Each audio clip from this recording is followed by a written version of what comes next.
कि बेटियां हमारा कल देती शुभ कर्म फल, बेटियों को कोख में तो ऐसे ना मिटाइए। घरों को संवारती है उसको संभालती है, बगिया की कलियां है घर में सजाइए। तो घर डरते हो सोच भेड़िए, खाएंगे नोच भीत भरी भावना को मन से भगाइए। और कर सके आत्मरक्षा दे दो इन्हें शस्त्र शिक्षा, झांसी वाली रानी जैसी वीरता सिखाइए। कलम कैफे में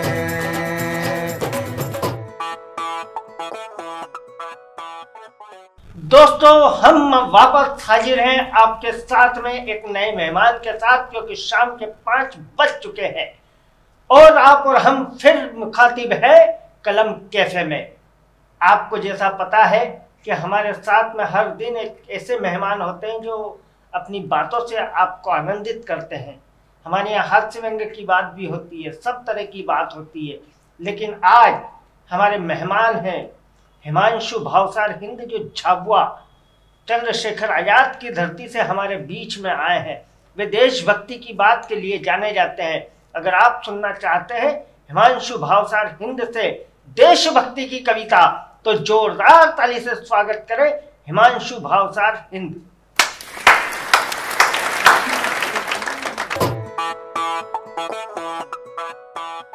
कलम कैफे में यहाँ उपस्थित आप सभी श्रोताओं को प्रणाम करता हूँ। अतुल ज्वाला जी ने जो ये कलम कैफे के माध्यम से कविताएं जन जन में पहुँचाने का एक विचार बनाया और उस विचार को आप सभी के बीच में पहुँचा रहे हैं, उसके लिए मैं बहुत बहुत शुभकामनाएं कलम कैफे की पूरी टीम और अतुल ज्वाला जी को देता हूँ।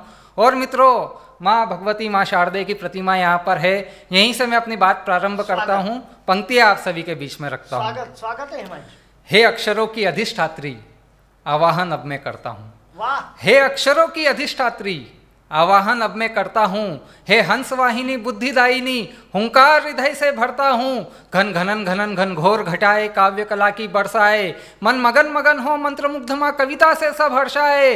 झन झनन झनन झनकृत होकर संस्कृतियों का स्वर झूम उठे।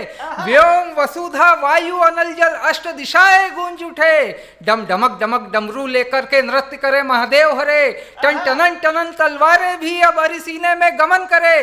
तो जागे अब ये तरुणाई, जागृत अब सुप्त जवानी हो। हर बालक हो महाकाल सा, बेटी स्वयं भवानी हो।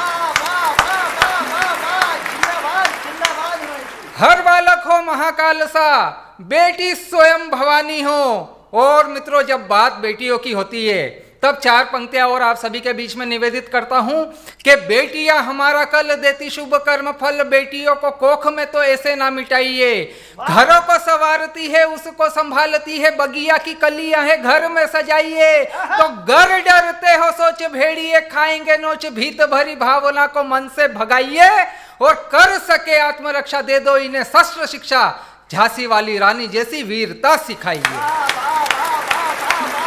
झांसी वाली रानी जैसी वीरता सिखाइए। और ये युवा पीढ़ी जब यहाँ पर उपस्थित होती है, बड़े बुजुर्गों का भी आशीर्वाद हमें जब प्राप्त होता है, कहीं ना कहीं एक प्रश्न चिन्ह लगता है युवा पीढ़ी पर। तब मैं बताना चाहता हूँ कि ये युवा पीढ़ी क्या है। कि भगत अशफाक बिस्मिल की अभी जिंदा जवानी है। क्या है ये युवा पीढ़ी? कि भगत अशफाक बिस्मिल की अभी जिंदा जवानी है, अभी भी इंकलाबों की यहाँ बाकी निशानी है।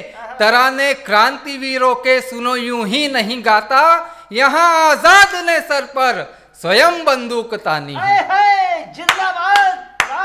यहाँ आजाद ने सर पर स्वयं बंदूक तानी है। और युवा पीढ़ी, एक आह्वान आप सभी से करता हूं कि क्या करना है हमें, कि नशे में डूबकर हमको नहीं मतिमंद बनना है। नशे में डूबकर हमको नहीं मतिमंद बनना है। लड़ाई करके आपस में नहीं जय चंद बनना है। समय की मांग कहती है उठो यारो बढ़ो आगे, युवा पीढ़ी हमें फिर से विवेकानंद बनना है। युवा पीढ़ी हमें फिर से विवेकानंद बनना है। और जब बात देशभक्ति की होती है, विवेकानंद की होती है, भगत सिंह की होती है, अशफाक बिस्मिल चंद्रशेखर आज़ाद की होती है, तब कहीं ना कहीं आज की जो युवा पीढ़ी हमारी सेना में भर्ती होती है और वहाँ पर अपना सर्वोच्च बलिदान देती है, तब सेना का सर्वोच्च बलिदान परमवीर चक्र प्राप्त करते हैं। सेना का सर्वोच्च पुरस्कार जब प्राप्त होता है परमवीर चक्र के रूप में, तब पंक्तियाँ सभी के बीच में निवेदित करता हूँ कि ये परमवीर चक्र है क्या। वाह। कि भारत के 21 बेटों ने अब तक मेरा वरण किया, भारत के 21 बेटों ने अब तक मेरा वरण किया, देश की रक्षा करते करते निज प्राणों को हवन किया, मुझे गर्व है उन वीरों ने मेरा मान बढ़ाया था, मृत्यु ने 14 बेटों को किंतु गले लगाया। मृत्यु ने 14 बेटों को किंतु गले लगाया था। तो जीवन मृत्यु के बंधन को जिन वीरों ने तोड़ा था, वीर हमीद ने पैटर्न को जब बंदूकों से फोड़ा था, मेजर शर्मा से बत्रा तक मेरी एक कहानी है, बन्ना संजय और यादव की जिंदा अमर निशानी है। तो मैं उन सारे वीर सपूतों के गौरव की गाथा हूँ, सर्वप्रथम में ही सेना के सम्मानों में आता हूँ, शौर्य पराक्रम की गाथा अब सबको मैं बतलाता हूँ, भारत के वीरों का गहना परमवीर कहलाता हूँ। भारत के वीरों का गहना परमवीर कहलाता हूँ। और मित्रों, जब इस देश की बात होती है, जब कहीं ना कहीं हमारे आराध्य प्रभु श्री राम की बात होती है, तब चंद पंक्तियाँ और आप सभी के बीच में रखता हूँ कि राम कौन हुए हम लोगों के लिए। कि राम मेरे है प्रणम्य, राम ही तो प्राण है, और राम मेरे है धनुष भी, राम ही तो बाण है।